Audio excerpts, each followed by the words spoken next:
As the pandemic is taking its new curve, I urge everyone to wash your hands, keep social distancing, wear your masks, and also get vaccinated as soon as possible. So the Huawei P30 Pro has been on the market for last 2 years. It was the flagship device and it was entirely focused on the camera. I have been using this device for the past 2 years, and in this video, I'll tell you how it's doing in 2021. Is it still worth it or not? So let's find that out in this video.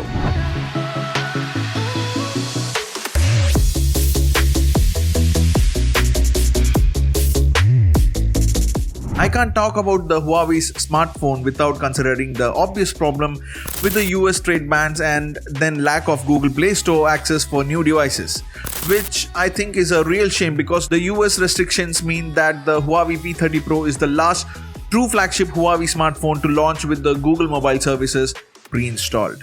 No Huawei phones have come with the Google mobile services pre-installed since 2019 or the mid of 2019 to be precise. Of course, you can sideload them, but that isn't the same as proper support, which is a shame because Huawei smartphone hardware can be very impressive.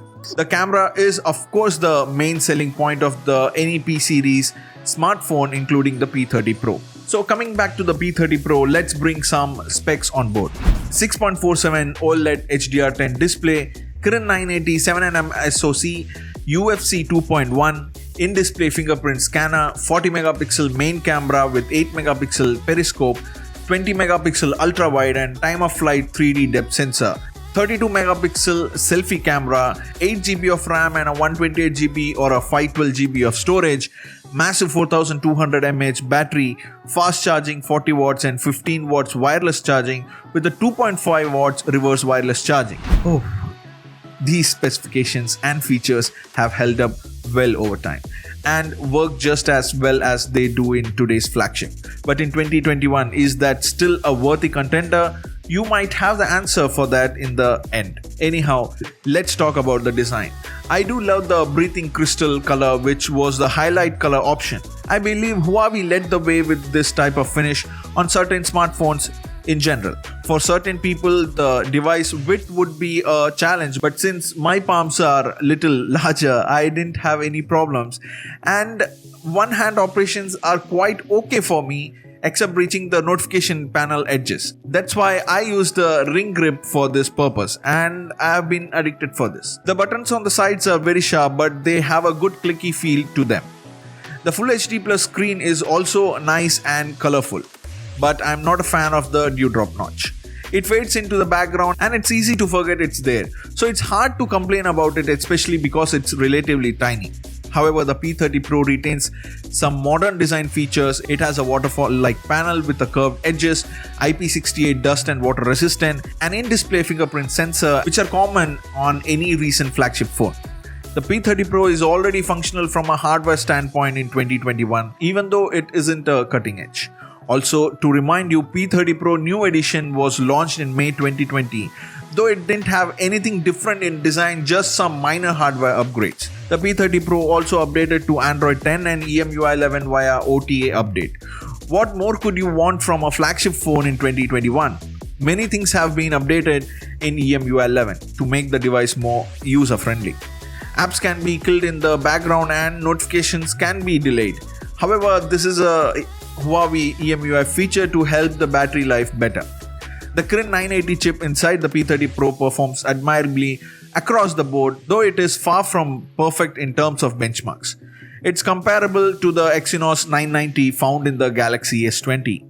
Another benefit that you can enjoy when you connect some high quality headphones is the Bluetooth 5.0 aptX HD wireless audio.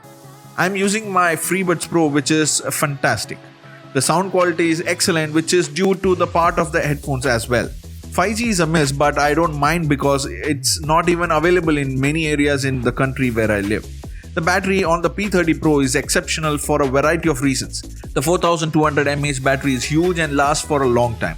What makes it even better is the super fast 40 watt charging speed. Because I work a 9 to 5 job, I don't get much intense use that time, so I end up 60% or above battery backup. That's something I think is good, and it's partially due to the EMUI's intense background in process management. However, even today when I watch YouTube, I play games and engage in other high-intensive activities, I can easily get a full day's worth of charge. On moderate use, I believe the P30 Pro can last 2 days. For a long time, Huawei's battery has been the best in the industry and the P30 Pro is no exception. The Huawei P series is all about the photography. With the industry's first large 40 megapixel RYYB sensor, a wide range shooter, a 5x optical zoom lens, and a time of flight sensor for accurate bokeh, the Huawei P30 Pro sets a high bar back in its days. That's a package that can compete with a lot of 2021 flagships. The Huawei P30 Pro is a fairly accurate shooter in general. It aims for natural looking colors rather than oversaturated ones, produces high levels of details and has precise bokeh blur edges. The camera's white balance is frequently too warm. With the P40 series, Huawei has addressed these issues. The P30 Pro's big advantage over 2021 handset is that the RYYB sensor. It can take a great low light pictures in a single shot. Other phones on the other hand rely on 4 to 5 seconds exposure, night modes for similar luminosity but smudged details. Huawei has made some improvements to its current gen flagship when compared to the Huawei P40 series. This isn't to say that P30 Pro isn't good, it just shows how quickly photography technology advances. The P30 Pro performs admirably in terms of details and low light performance, but the P40 Pro nudges ahead. The Huawei P30 Pro's 40 megapixel sensor and zoom camera produces details that are comparable or better than those of other 2021 smartphones. The Huawei P30 Pro is one of my favorite smartphone cameras of all time because of its consistency and wide range of options. It's not the best in every category, at least not any longer, but it's adequate in almost every situation. The P30 Pro is still an unquestionably excellent camera package for the money, with excellent detail, low light shots and zoom capabilities. For my final thoughts, the Huawei P30 Pro is still a great Huawei phone with no flaws or a reasonable priced photography powerhouse. Surprisingly, there isn't much of a difference in photo quality between it and the competition. Moving up to the Huawei P40 Pro results in minor improvements but nothing game changing. In terms of features and raw specs, the P30 Pro is also very competitive with a slew of other Android flagships. The lack of 5G, slightly aged performance, and the standard 60Hz refresh rate display are the biggest flaws. Since we are speaking about the P series, then who will not forget the most expected device of the year, the P50. Though the P50 is getting delayed for some unknown reasons, but as per the leaks, there will be 3 different versions: the P50, P50 Pro, and the P50 Pro Plus. These will replace the light, normal, and Pro modes from the previous generations. Leaks and rumors suggest it will have a flat 6.6-inch screen and a quad system. It's expected to have a resolution of Quad HD Plus 2640 by 1200 pixels with a 120Hz refresh rate and a Full HD Plus display. The P50 will probably be Full HD Plus 2340 by 1080 pixels with 90Hz refresh rate. The P50 Pro will have curved edges while the P50 will have the flat one. P50 Pro Plus will get a periscope lens for better long reach zoom. A single selfie camera is expected on all models. Samsung and LG will provide the OLED display panels for the devices. Huawei will use the same Kirin 9000 5nm 5G SoC chipset that made its debut in the Mate 40 series. It will be the first device to feature Harmony OS out of the box. The latest leaks have sparked my curiosity and looking forward to trying out the Harmony OS. How about you? Do let me know your thoughts, suggestions and feedbacks in the comment section below.